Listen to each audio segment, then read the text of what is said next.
am ready! GMA Weather, serbisyong totoo ng GMA News.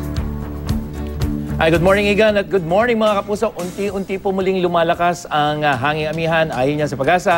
At sa ngayon ay umiiral ito hanggang dyan sa may Northern Luzon. Pero inaasahan na sa muling paglakas nito ay mararamdaman yan hanggang dito sa may Visayas sa mga susunod na araw.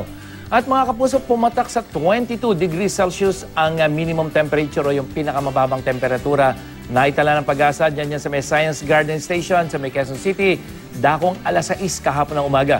Ito na ang pinakamababang temperatura na itala sa Metro Manila ngayong amihan season. At ngayong araw, maayos na panahon muli ang aasahan dito sa NCR. Ayon sa Metro Weather, mababa ang tsansa ng ulan sa umaga pero bahagyang tataas sa hapon at muli bababa na naman pagdating sa gabi.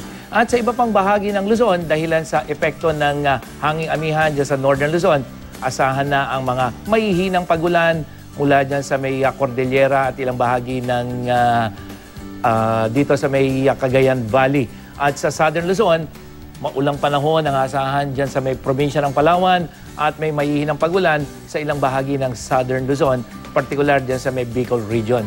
At sa Visayas, asahan din ang mga pagulan sa malaking bahagi, lalong-lalo na dito sa may kanlurang bahagi hanggang dyan sa may Central and Eastern sections. At sa Mindanao, dulot ng mga thunderstorm, magkakaroon ng mga pagulan, umaga pa lamang dito sa may Zamboanga Peninsula hanggang ARMM at sa may Eastern section, pagdating sa hapon, asahan na po ang mga pagulan.